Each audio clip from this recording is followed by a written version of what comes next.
warahmatullahi wabarakatuh. Saya Aulia Mutiara Fani dari Universitas UIN Raden Intan Lampung, jurusan Pendidikan Anak Usia Dini, kelas B semester 6. Di sini saya akan mempresentasikan tugas mata kuliah saya ialah metode pengembangan moral dan spiritual anak usia dini. Dosen pengampunya ialah Bunda Gustiana MPD. Di sini saya dari kelompok 4 yaitu akan mempresentasikan tentang faktor dan kondisi yang mempengaruhi spiritual anak usia dini. Yang A ada pengertian kecerdasan spiritual. Kecerdasan spiritual adalah kecerdasan yang sangat penting dikembangkan bagi anak usia dini. Spiritual merupakan pencerahan diri dalam mencapai tujuan dan makna hidup. Salah satu aspek dari menjadi spiritual adalah memiliki arah tujuan yang secara terus-menerus meningkatkan kebijakan dan kekuatan. Adapun langkah-langkah dalam mengembangkan kecerdasan spiritual anak menurut Jalaluddin Rahmat 2007 diantaranya ialah 1. Jadilah gembala spiritual yang baik bagi anak. Maksudnya gembala spiritual ialah orang yang mendidik spiritual anak itu dengan baik. Yang kedua, bantulah anak untuk merumuskan misi hidupnya. Yang ketiga, membaca kitab suci bersama-sama dan jelaskan makna dalam kehidupan kita. Maksudnya itu di situ membaca kitab suci bersama-sama, terus itu menjelaskan anak kehidupan yang baik itu begini. Yang keempat, ceritakan kisah-kisah agung, misalkan cerita-cerita Rasulullah dan lain-lain. Selanjutnya ada B, faktor dan kondisi yang mempengaruhi perkembangan spiritual anak usia dini. Menurut Syamsu Yusuf 2002, ada beberapa faktor yang mempengaruhi perkembangan spiritual anak usia dini, yaitu faktor pembawaan atau internal dan faktor lingkungan atau eksternal. Yang pertama ada faktor pembawaan atau faktor internal. Untuk meningkatkan hal tersebut, setiap anak membutuhkan kasih sayang, perlindungan, kesehatan gizi yang seimbang, dan rangsangan pendidikan yang sesuai dengan tahap perkembangan, nilai-nilai, serta potensi yang akan dikembangkan anak masing-masing. Jadi sebagai orang tua, kasih sayang seorang anak itu harus cukup, gizi yang diberikan harus cukup, karena faktor internal ini sangat berpengaruh karena ia berasal dari dalam, yang terutama itu keluarganya sendiri. Selanjutnya yang kedua yaitu ada faktor lingkungan atau eksternal. Situasi dan lingkungan yang ada di sekitar mengarah kepada potensi tersebut untuk mencapai tujuan yang diinginkan.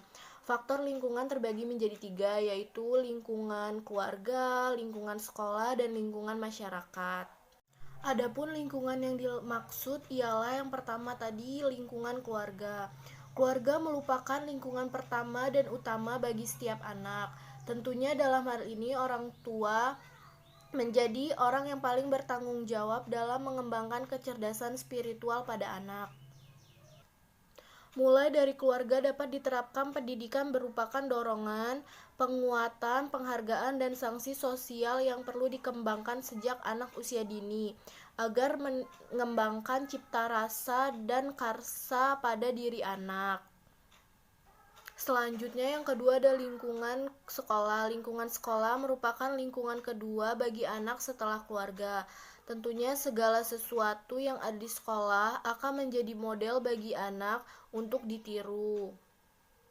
Seperti yang diungkapkan Harlock pada tahun 1959 bahwa pengaruh sekolah terhadap perkembangan kepribadian atau spiritual anak sangat besar, karena sekolah merupakan substitusi dari keluarga dan guru-guru, substitusi dari orang tua. Makanya kita sebagai orang tua sehabis anak pulang sekolah sebaiknya kita memeriksa apa saja yang telah dipelajari anak di sekolah, menanyakan hal apa saja yang telah dilakukan sekolah.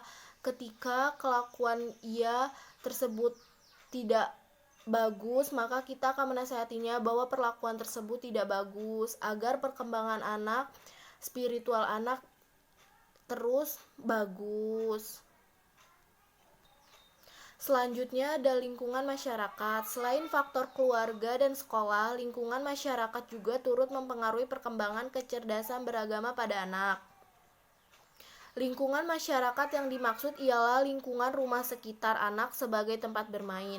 Pada diri anak akan muncul perilaku baik ataupun tidak baik tergantung seberapa besar lingkungan sekitar mempengaruhi dalam pergaulan sehari-hari.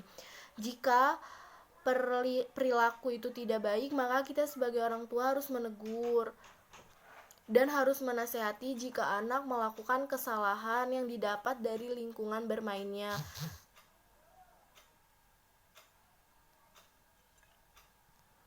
Jika anak memiliki lingkungan bermain yang tidak baik, maka kita sebagai orang tua harus rajin-rajin mengoreksi dan melihat perkembangan anak tersebut agar spiritual anak tersebut berjalan dengan baik dan berkembang sangat baik.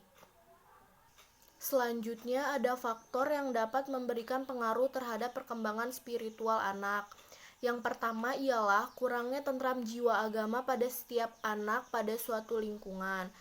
Yang kedua, keadaan sosial, ekonomi, politik, dan keamanan masyarakat yang kurang stabil.